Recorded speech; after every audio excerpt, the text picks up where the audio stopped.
Ce matin, on a la chance de rencontrer en studio l'auteur, compositeur et interprète Vincent Vallière qui est de passage pour nous présenter son 6e album tant attendu.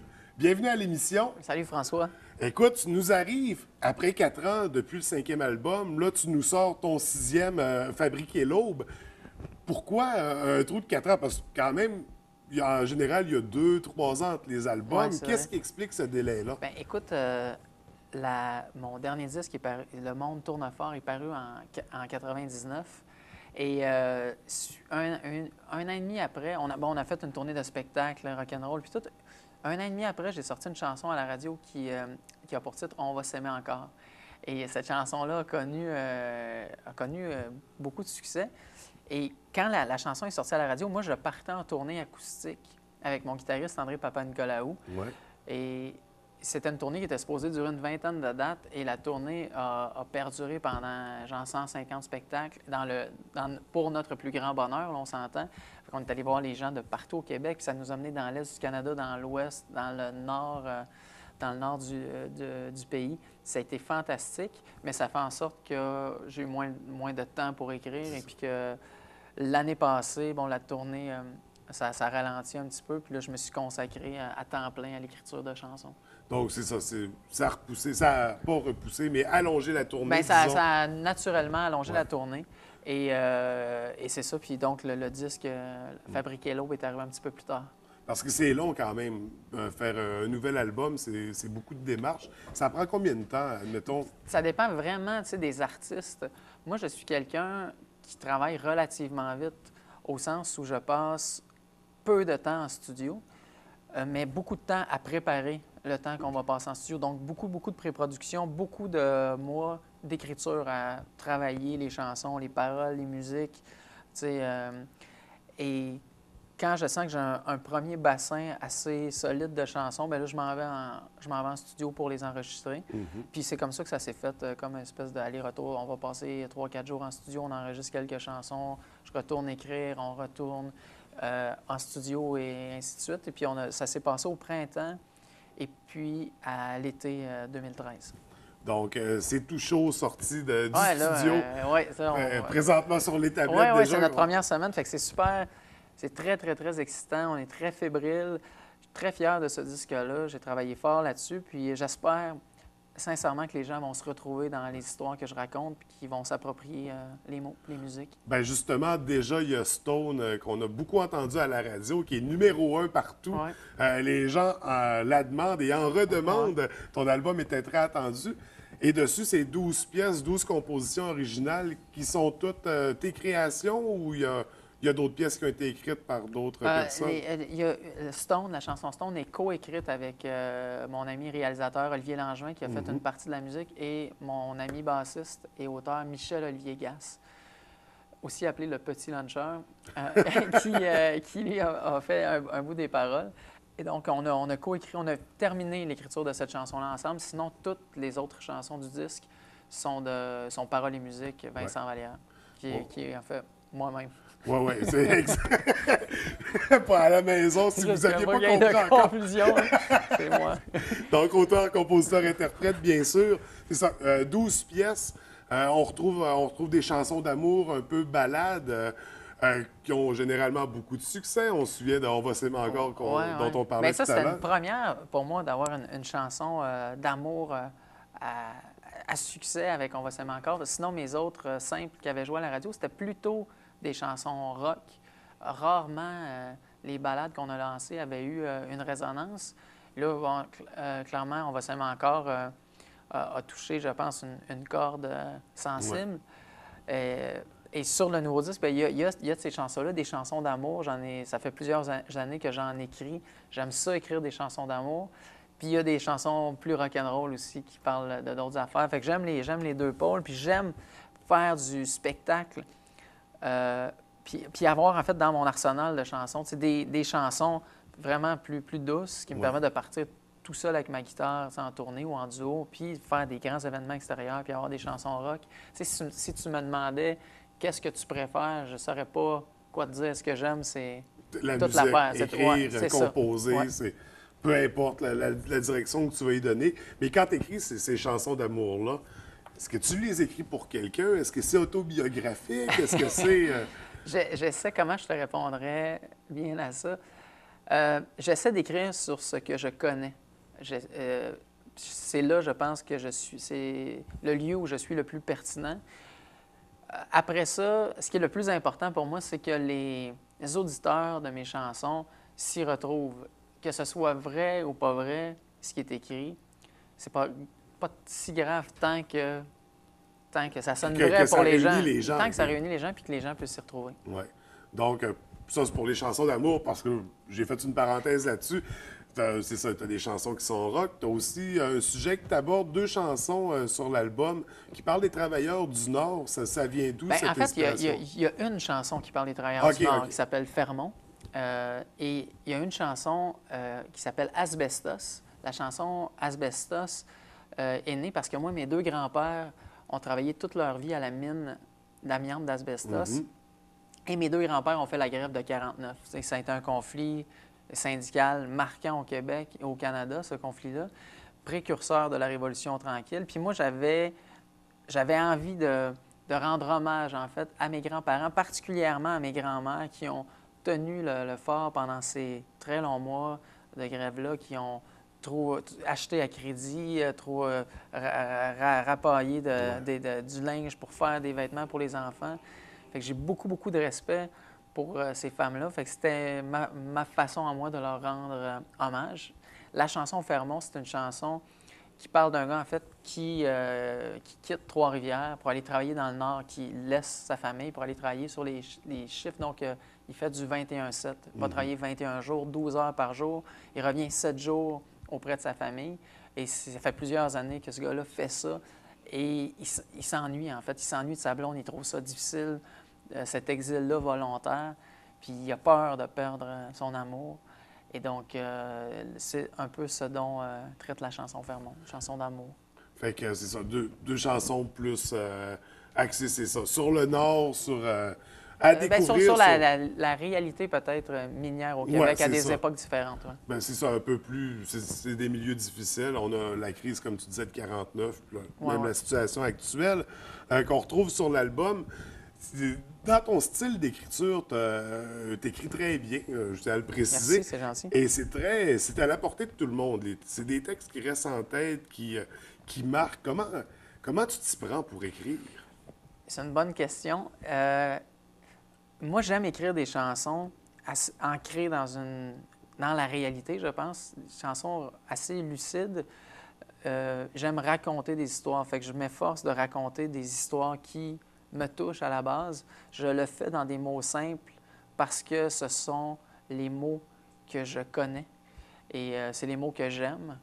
Fait que j'essaie, tu sais, c'est un peu peut-être quétaine de dire ça, mais j'essaie de suivre mon cœur, mon instinct au travers de l'expérience de l'écriture. Puis c'est un peu ça qui guide la voix ou la trail qu'une chanson va prendre. Ben écoute, je comparais ça quasiment un peu, ben pas comparer les textes en soi, mais dans la démarche, le style, c'est ça. De la belle poésie accessible, mais de la grande poésie quand même, un peu à la C'est Félix gentil. Leclerc, je dirais. Bien, écoute, Félix Leclerc, c'est un très grand auteur, compositeur, interprète. Pour moi, il y a une beauté puis j'ai beaucoup de plaisir, en fait, comment je dirais ça simplement. Quand une personne qui fait pas de musique dans la vie, qui travaille dans peu importe le domaine, finit sa journée, embarque dans son char, puis s'intonise un poste de radio X ou Y, tombe sur une de mes chansons. Si ma chanson, à moi, là, dans ce moment-là, dans la vie de l'individu en question, peut faire du bien, peut lui permettre de partir dans une certaine forme de voyage pendant 3-4 minutes, bien moi, je me dis, à ce moment-là, ma job est faite. Ma job d'auteur. Oui, c'est une réussite. Puis c'est quand les gens nous écrivent pour nous dire, tu sais, telle chanson m'a touché pour telle ou telle raison, puis telle autre chanson a joué dans un moment important dans ma vie, puis merci pour ça. Moi, ça donne un sens à ce métier-là, puis ça me donne envie de de continuer à me dépasser. Ben, à ce niveau-là, je pense pas me tromper en disant mission accomplie. Je pense Merci, que c'est François. des chansons qui touchent beaucoup Merci. les gens. Donc, puis qu'on va découvrir, c'est ça, les nouveaux succès sur le 6e album. Ouais. Tu travailles, tu as toute une équipe de musiciens avec qui tu travailles généralement. Il y en a des nouveaux qui se sont greffés sur cet album-là.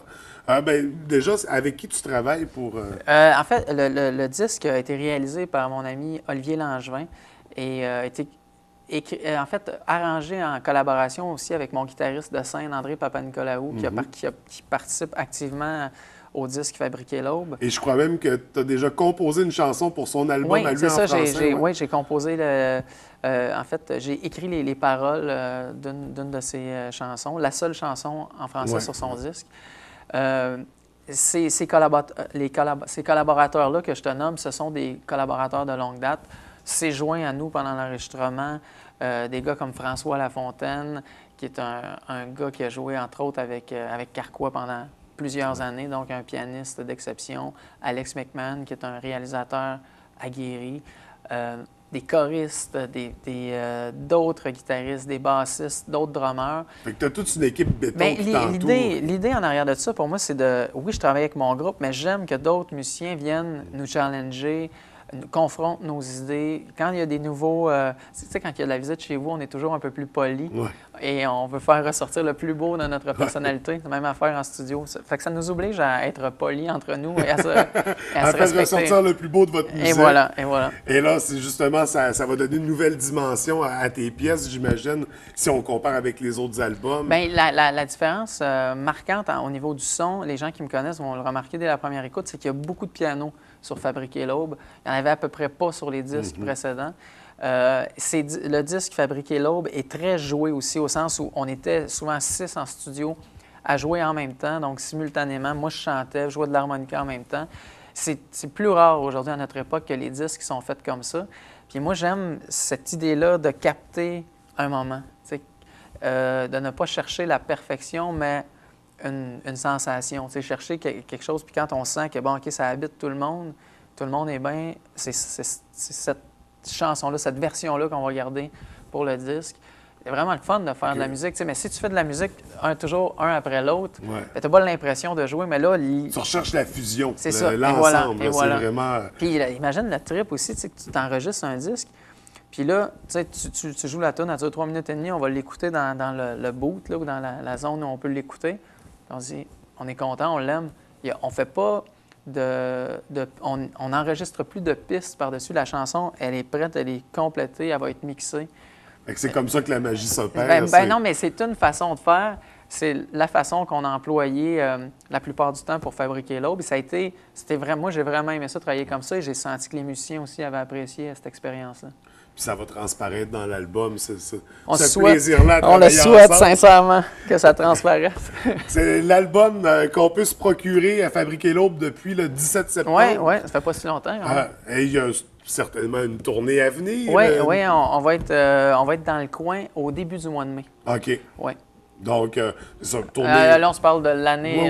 2014. C'est ça, parce que le mois de mai 2013 est bel et bien derrière nous. C'est du passé. Oui, c'est... Et donc, tournée à venir, on attend ton passage avec impatience. Tu sais, je vais vincentvallière.com, c'est mon site Internet. Vallière se prend 2 L avec un S. Oui. Et toutes les dates sont là. Il y a des photos aussi, des choses comme ça, des choses de site Internet. Fait que pour avoir plus d'informations, est-ce qu'on peut te suivre par Facebook aussi, Oui, Facebook. Je suis sur de tous les combats sur les réseaux sociaux présentement. Et parfois aussi, tu as d'autres petits projets, des à côté. On parlait tout à l'heure de ton écriture que tu écris très bien. D'ailleurs, je crois que ça a servi. Tu as composé la Dictée des Amériques 2007. Et ce qui fait de toi, à ce jour, le plus jeune auteur de la Dictée des Amériques. Comment tu as trouvé ton expérience? Écoute, c'était une très belle expérience pour moi. Je trouvais que c'est une belle opportunité et j'ai aimé participer à cette émission-là. C'était Stéphane Bureau qui était l'animateur, un gars sympathique, excessivement intelligent, très, très drôle. Et j'ai beaucoup appris de cette expérience-là. Par contre, je n'écrirai pas des dictées, tu sais, pour le reste de mes jours. C'est genre, ça fait pas de moi quelqu'un qui, genre, tu sais, genre, disons Ça qu'on veut va pas prendre... dire que t'aimais ça quand t'étais jeune non plus. Non, mais si on va prendre une bière ensemble, je te dirais pas, « Hey man, on se fait-tu des petites dictées, relax? » Bien tranquille, là. Non, tu sais, non, on va faire des mots croisés à la place. It's a joke. Mais c'est quand même un grand honneur, là. C'est un honneur fantastique et les gens venaient de plusieurs pays francophones d'Amérique pour participer à l'enregistrement de cette émission-là. Donc, les gens qui produisaient l'émission, le fait qu'ils m'aient fait confiance pour faire ça, c'est quelque chose que j'ai vraiment apprécié. Tu sais, j'ai apprécié cette confiance-là. Ben, c'est vraiment justement d'être reconnu pour tes qualités d'auteur pour un projet aussi gros. Ça laisse à présumer qu'un jour, Vincent Vallière va être un nom du patrimoine musical québécois. Et d'ailleurs, justement, tu as déjà remporté beaucoup de prix depuis ton premier album, des Félix, même un prix en Suisse. Oui, c'est vrai. Le prix Guy Bel. Oui, j'ai jamais rencontré Guy Bel. Ça va être Ben, c'est quand même impressionnant de voir que ta musique s'exporte et est appréciée. Oui, ça a été aussi, des belles expériences d'aller chanter en Europe dans les années passées.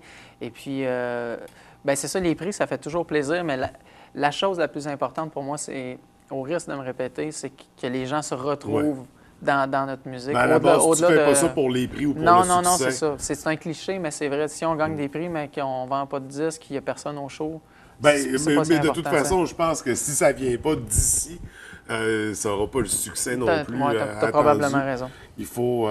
c'est ce qui rend ta musique authentique à quelque part, puis qui la rend aussi accessible aussi probablement. Écoute, Vincent, c'était un honneur de te recevoir. C'était un plaisir, ce matin. Merci de me recevoir dans vos studios. Puis écoute, t'es le bienvenu à ton passage en mai pour ta tournée. J'espère qu'on aura l'occasion de se revoir. Merci beaucoup, François. Merci, bonne journée. Merci bien.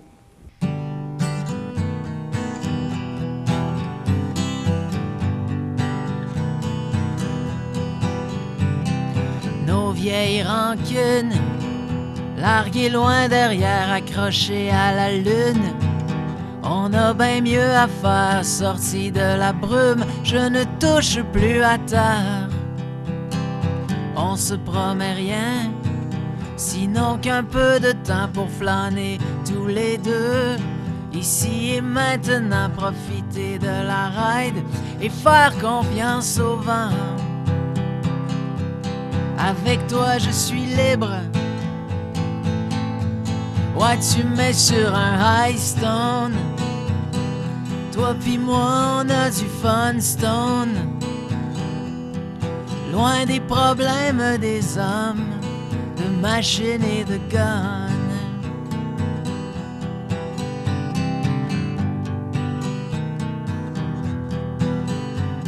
On déconne, on assume. On monte le volume, rien nous arrange.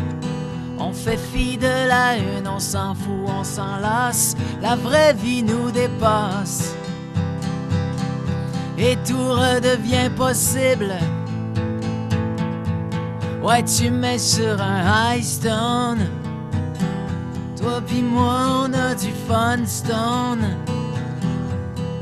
Loin des problèmes des hommes, de machines et de guns.